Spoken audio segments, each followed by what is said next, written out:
Joining us now is Senator Chris Coons of Delaware, a member of the Foreign Relations Committee. Senator, thanks for joining us this morning. Thank you. Great to be on with you again.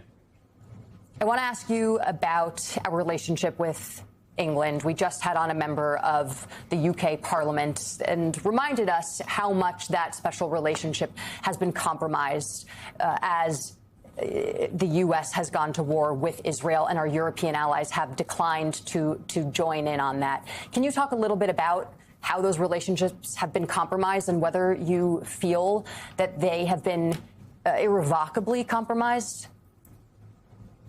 Yes, Jackie. Look, the United States' most important allies in the world are our NATO allies. For the decades since the Second World War, the United States has depended on close partnerships.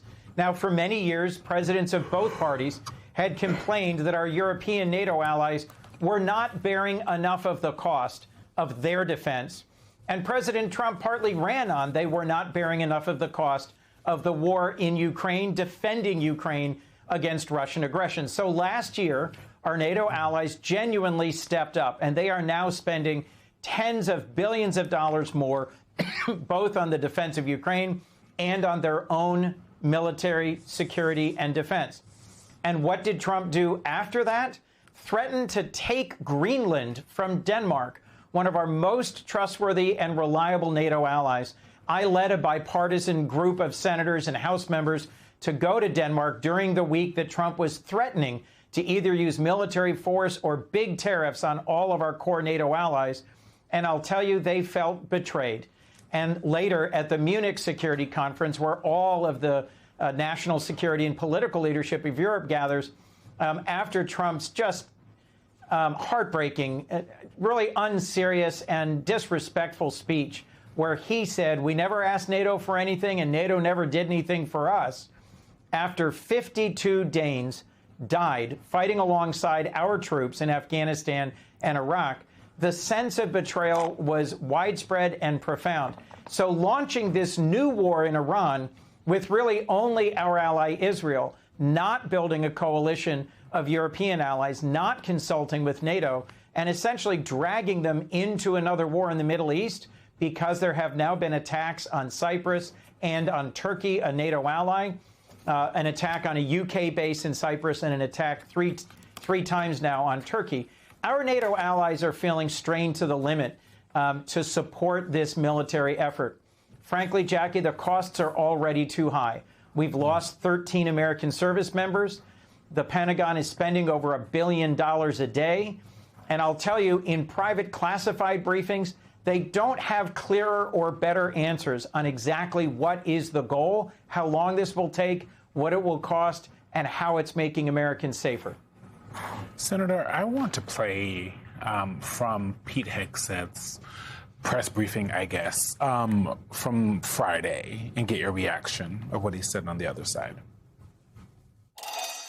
With every passing hour, we know, and we know they know, that the military capabilities of their evil regime are crumbling.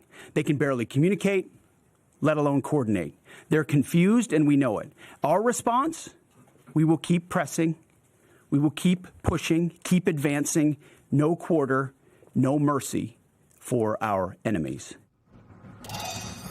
Sir, as you know, the Hague Convention of 1899 has a lot to say on no quarter. It says, quote, it is especially prohibited to declare that no quarter will be given. Is the defense secretary telling our soldiers to commit a war crime? Oh, look, he's being dangerously disrespectful of the basic rules of war and of how we should conduct ourselves in a war. He is not taking responsibility for the strike that killed 175 civilians, many of them school children. And frankly, before this war began, he largely dismissed the staff and closed down the Civilian Protection Center in the Office of the Secretary of Defense. The former chairman of the Joint Chiefs, General Brown, advised against that, according to press accounts, before he was fired. And I think that Secretary Hegseth's rhetoric about maximum lethality and no quarter is directly connected to how he has been leading this war on behalf of the Pentagon and our military. And I think it frankly makes us less safe. I'll remind you how he first came to President Trump's attention as a Fox News host who was urging the pardoning of American soldiers who committed war crimes in Afghanistan. He's made his bones on the far right as someone who says we shouldn't have rules of engagement that constrain how we can conduct a war. I'll remind you that our close partner and ally, the United Kingdom, really raised questions about the legality of boat strikes where day after day the Pentagon was blowing up allegedly drug trafficking boats in the southern Caribbean. And our UK allies asked questions about whether this was legal, whether it was being done appropriately. We shouldn't have such tensions in our closest alliances. You know, Senator, someone else who hasn't taken responsibility for that bombing of the school in Iran is the President of the United States, who, when asked about it, said, I don't know anything about it. But, Senator, your reaction when you heard that the Pentagon is getting set to deploy some 5,000, up to 5,000 additional service members and several additional ships to the region in Iran, does that raise concerns for you about the possibility of literal boots on the ground in Iran to achieve whatever objective the president might have in mind at that given moment, whatever that might be? Absolutely, Jonathan. Look, this is not a video game. Secretary Hegseth's Pentagon has put out a whole series of videos that sort of cut between sports video games like Wii Sports and, grainy black and white images of military targets and people being killed in airstrikes. This is a deadly, serious war. And the White House, even better.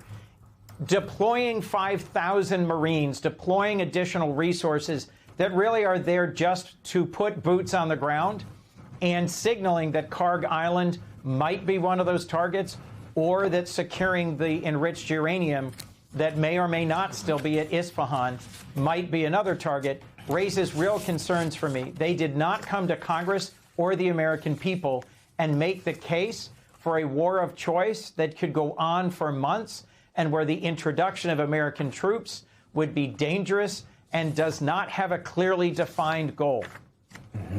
Senator, before we're out of time, while we are at war, are there any legislative steps that Congress can take in order to alleviate some of the economic pressure that's been put on Americans during this period? I just joined a bill, I believe by Senator Heinrich of New Mexico, that I call the Give It Back bill. President Trump collected over $160 billion in what's essentially a national sales tax, tariffs that were put on the purchases of average Americans over the last year. And the Supreme Court has said he has to give it back. And now the administration is saying, oh, that'll take months and months. They can't figure out exactly how to do it. A group of us have introduced a piece of legislation that says, then give it back. Give a tax break to working Americans that's roughly the equivalent of how much more they paid in Trump's illegal tariffs. Senator Chris Coons, you guys should be very busy in this upcoming weeks. Thank you very much for coming back to the weekend.